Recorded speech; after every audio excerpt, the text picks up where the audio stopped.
वक्फ संशोधन बिल के लोकसभा और राज्यसभा में पास होने के बाद विपक्ष लगातार इसका विरोध कर रहा है। इस बीच यूपी के अल्पसंख्यक कल्याण मंत्री ओम प्रकाश राजभर ने हमारे ब्यूरो हेड शाहिद सिद्दीकी से बात करते हुए विपक्ष पर हमला बोला। राजभर ने कहा कि विपक्ष पहले सीए और एनआरसी पर भी मुसलमानों को भ्रमित कर चुका है। ओपी राजभर ने कहा कि वक्फ संशोधन बिल में सबका साथ सबका विकास की भावना है। उन्होंने सपा बसपा और कांग्रेस पर मुसलमानों को नफरत सिखाने का आरोप लगाया। अखिलेश यादव पर निशाना साधते हुए कहा कि सत्ता में रहते हुए उन्हें मुसलमानों की याद नहीं आई थी।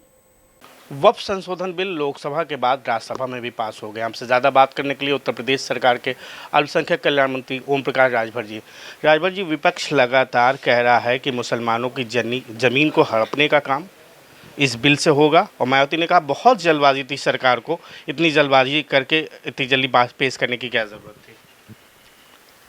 देखिए, जो बात मायावती जी कह रही हैं उनको भी पता है और अखिलेश जी और राहुल गांधी को भी पता है। जेपीसी का गठन हुआ, सभी स्टेटों में घूम घूम करके लोगों के सुझाव लिए गए, फिर सर्वसम्मत से बात नहीं बनी तो फिर वोटिंग हुई, फिर निर्णय हो गया, बहुमत हो गया कि नहीं ये बिल ले जाया जाए पार्लियामेंट में।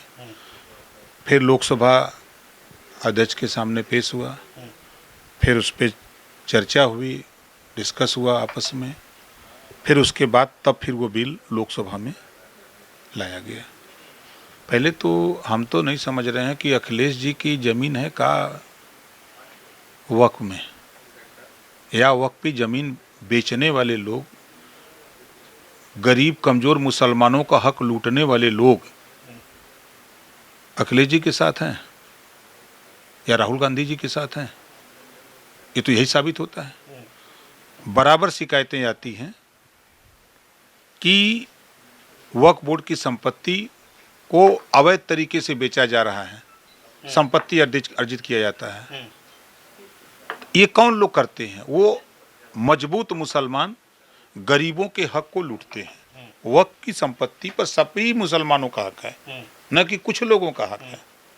और ये विपक्ष के लोग जो हल्ला कर रहे हैं, ये वोट की राजनीति कर रहे हैं। आपको हम ले चलते हैं 2 साल पहले, जब एनआरसी और सीए जब आया तो यही विपक्ष हल्ला कर रहा था कि मुसलमानों को देश से निकालने की तैयारी हो रही है, और जबकि सरकार की मंशा थी कि नागरिकता देने की बात हो रही थी और विपक्ष के लोग कह रहे थे कि नहीं, नागरिकता समाप्त करने का कानून है। 2 साल हो गया, ये विपक्ष के लोगों को अभी नहीं समझ में आया। एक भी मुसलमान पूरे देश में 140 करोड़ आबादी में से एक भी मुसलमान को देश से निकाला गया हो? कोई निकाला गया? 2 साल हो गया कानून बने नागरिकता देने का कि जिसकी उम्र 18 साल हो गई है, भारत का वो रहने वाला है, तो वो उसका नाम वोटर लिस्ट में दर्ज हो, भारत का नागरिक हो।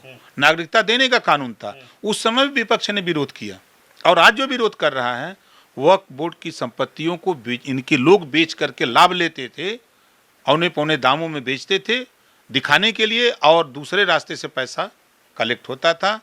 सरकार की स्पष्ट मंशा है। देखिए, मगर विपक्ष तो कह रहा है कि गैर मुस्लिम मेंबर को भी रखा जा रहा है, जबकि राम मंदिर का ट्रस्ट है उसमें तो गैर मुस्लिम मेंबर को नहीं रखा गया, जो अडानी अंबानी को जमीन देने का काम करने जा रही है। दलित है ना, दलित है ना उस कमेटी में। अगर आपने अयोध्या की बात की है ना, उस पर वो नहीं दिखाई दे रहा है, दिखाई देना चाहिए। चर्च, उसको जरा उस कमेटी को पढ़ लें, तब न समझ में आएगा। खाली वोट बदे चिल्लाना। और जो बिल आया है,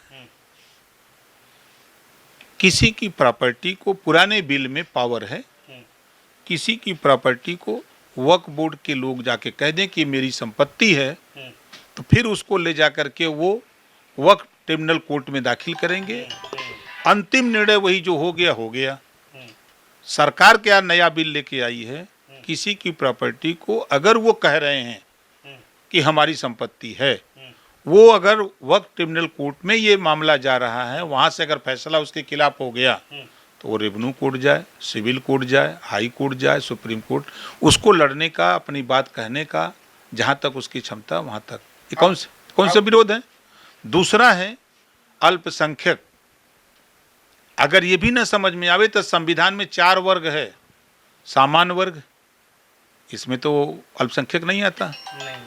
अनुसूचित वर्ग, जनजाति वर्ग, इसमें तो नहीं आता। आता कहाँ है? पिछड़ा वर्ग में आता है ना।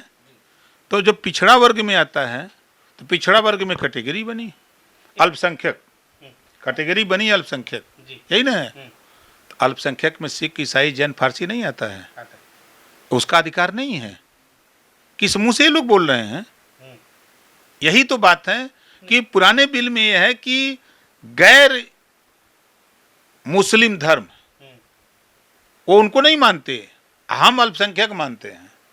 एक बड़ा वक्फ का मामला है उत्तर प्रदेश में, बड़ी ज़मीनें, आप वक्फ के मंत्री भी हैं, कई मामले आपके सामने भी आए होंगे। तो इस बिल के आने के बाद क्या वो मामले को जो आप लोग सॉल्व नहीं कर पाते तो वो सॉल्व हो जाएंगे? देखिए, हम आपको बता दें कि 57,792 मामले ऐसी जमीनों के सामने आए हैं जो 11,771 एकड़ जमीन अभी तक प्रकाश में आई है और मामले हैं। अगर ये विपक्ष के लोगों को जरा सा भी अकल होती तो नकल मारते तो ज्ञान आ जाता। आज भी हाई कोर्ट की रूलिंग है कि आप खलिहान की जमीन पे नहीं बच सकते, भीटा पर नहीं बच सकते, पोखरा पर कब्जा नहीं कर सकते। जिन लोगों ने आज भी इस पे, चाहे हिंदू हो, मुसलमान हो, सिख हो, ईसाई हो, जैन हो, पारसी हो, कोई भी इस पे कब्जा किया है, अगर गांव में आपसी खुराफात होती है, कोई कोर्ट जाता है तो कोर्ट का आदेश हो जाता है कि इसको खाली कराया जाए, तो वहां भी तो बुलडोजर चल रहा है। ये नहीं दिखाई दे रहा है। हम अपनी विधानसभा की बात करें, 52 जगह ऐसे घटने आए, लेकिन चूंकि वहीं सरकार ने संशोधन, बुलडोजर मंत्री जी चलाइए, कहा जा रहा वक्फ पे तो आपका बापू भवन है, वक्फ पे तो आपका राजभवन है, वक्फ पे तो संसद भवन। अगर जांच हुई तो क्या इस पे आप तो ये कह रहे हो, अगर आप कह रहे हो कि बापू भवन है तो जब कागज तो दो, कागज तो दो। खाली जमीनें थी, उसको लोगों ने अपने नाम कर लिया, ये कह दिया कि ये वक्फ की है। तो हम कह रहे हैं कि अगर आपको वो ट्रांसफर हुआ, चाहे किसी ने आपको दान दिया तो दान पत्र होगा ना, आप खतौनी दोगे। 1359 फसली में बताओ कि मेरी जमीन है, कहीं दर्ज होगा ना। खाली मौखिक कह दोगे कि नहीं मेरी संपत्ति है, पूरा देशवे हमारा है। हमारे यहाँ फूलचंद मौर्य जी थे, गए मीटिंग करने, तो कुछ मौर्य जी लोग थे, तो उन लोगों ने कहा कि बहुत ऐंठ के मौर्य जी बोल रहे हो। तो कहें कि ऐंठ किस नाते बोल रहे हैं कि बहुत बड़े तोप बन रहे हो। तो उसमें मामला तोप बनने का ये था कि उसमें रामलीला हो रहा था, कुछ लड़के पाठ याद कर रहे थे, वो अंगद, जामवंत, सुग्रीव, बाली का। तो मौर्य जी ने कहा कि देखो, तुम लोग जो पाठ याद कर रहे हो उससे तुम प्रगति पर नहीं जा सकते। तो कहा, अरे हम लोग पाठ याद कर रहे हैं। कहा, तो पाठ याद करना है तो कपड़ा पर गोभी का पत्ता बांध के घूमो कि हम राष्ट्रपति हैं। लोकतंत्र है, लोकतंत्र में सिस्टम है, सिस्टम से काम हो रहा है, तो लोकतंत्र में हिस्सेदारी के लिए लड़ो, संघर्ष करो। जो बाबा साहब डॉक्टर अम्बेडकर ने कहा कि political power is the master की, उस बात के लिए संघर्ष करो। राजभर की एंट्री बिहार में भी हो रही है। वक्फ बिल पेश होने से नीतीश कुमार से तमाम बिहार के नेता नाराज हो गए। हालांकि आपका एक भी संसद सदस्य नहीं है कि उसने वोटिंग किया हाँ ना में, मगर बिहार की राजनीति में आप जा रहे हैं, तो जो नाराज वर्ग है क्या उसको जोड़ने का काम करेंगे? हम जो दुखी हैं, कमजोर हैं, वंचित हैं, शोषित हैं, पीड़ित हैं, उनको हम अपनी पार्टी में जोड़ते रहते हैं। उनको गुलामों को गुलामी का एहसास कराते रहते हैं कि अपने हक के लिए लड़ो। ये चीज़ मैं बराबर समझाता रहता हूँ। और अखिलेश जी को और राहुल जी को ये संदेश देना चाहता हूँ कि 2012 से 17 तक अखिलेश जी मुख्यमंत्री थे ना। महाकुंभ लगा था, अर्ध कुंभ लगा था, आयोजक कौन था? अखिलेश जी थे, आजम खान जी थे। आजम खान जी थे कि भूल गए? ये अखिलेश जी भूल गए, राहुल जी भूल गए कि कैसे कमेटी में यहाँ रखा जा रहा है। आपने कैसे कमेटी में रख दिया? आप भेदभाव करते हो। यहाँ भेदभाव नहीं है, सबका साथ सबका विकास की बात हो रही है। हम हिंदू, सिख, ईसाई, हिंदू मुस्लिम सब भाई भाई हैं। आपके यहाँ भेदभाव है अखिलेश जी? आप मुसलमानों के दुश्मन हो, गरीब कमजोर मुसलमानों के दुश्मन हो, चार को मजबूत पकड़ के वक्फ बोर्ड की संपत्ति बेचवा रहे हो, लुटवा रहे हो। और सरकार तो चाह रही है कि वक्फ बोर्ड की संपत्ति का लाभ उधर मिले।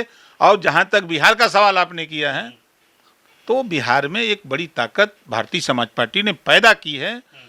38 जिले में 32 जिले में हम लोगों ने अपना कार्यक्रम चलाया है। 156 विधानसभा सीटों पर हम लोगों ने अपना आंदोलन ठीक ठाक किया है। 29 विधानसभा सीटों पर ग्रास रूट पर मतलब गांव तक हम बूथ पर जाकर के हम संगठन तैयार कर लिए हैं। उसी में हम लोग मिल करके उसी में से सीट लेकर के लड़ेंगे। एक लास्ट सवाल, आप उत्तर प्रदेश में मुसलमानों के मसीहा हैं, अल्पसंख्यक मंत्री हैं, जो डरे हुए मुसलमान हैं इस बिल को लेके, उनको क्या संदेश देना चाहेंगे? 2 साल के बाद जो यही लोग सीना ठोक के कहेंगे कि ये कानून अच्छा है। आज आप बताओ, जो एनआरसी और सीए के लिए रोड पर लोग उतरे थे, आज कोई रोड पर है? नहीं। क्यों? क्या किसी उस धरना प्रदर्शन करने वाले लोग, दूसरे के बहकावे में आकर आंदोलन करने वाले लोग, क्या उसमें से कोई व्यक्ति को देश से बाहर निकाला गया? नहीं। ये कानून का राज है। उसी तरह उन भाइयों को भी समझ में आ जाएगा, जल्द ही समझ में आ जाएगा, जब गरीब मुसलमान को, यहीं लखनऊ की बात मैं करूं, जब किसी के घर डेथ हो जाती है तो कब्रिस्तान बना है ना, और कब्रिस्तान के मालिक 5-5 लाख रुपया मांगते हैं इसी लखनऊ में। आप भी जानते हो ना, क्या यही है? यही राज चाहते हैं अखिलेश और राहुल गांधी? हम लोग ये चाहते हैं कि उसमें सबका अधिकार है। किसी के घर भी कोई दुर्घटना हो रही है तो उसका अधिकार है उस कब्रिस्तान में दफनाने का, न कि 5 लाख रुपया रिश्वत लेने का। इसके खिलाफ हम लोग हैं। इनकी लुटाई बंद हो रही है। ये जो मजबूत लोग हैं, माला माल हो रहे हैं, उनकी झोली खाली हो जाएगी। वो माल जो ये लूट रहे थे, अब वो माल गरीबों के बीच में जाएगा, तब गरीब खुशहाल होगा, तब उसको समझ में आएगा कि नहीं, सही बिल है। भले ही विपक्ष मुस्लिम को डराने का काम कर रहा है, इस बिल से आने से उनकी ज़मीन छिन जाएगी, मगर सरकार का कहना है कि वक्फ बिल आने पे पासमानदा समाज और गरीब मुसलमानों की शिक्षित होंगे और उनके जो हक हैं उनको मिलेंगे। कैमरा मैन सिख के साथ साहित्य सिद्दीकी, रफ्तार मीडिया।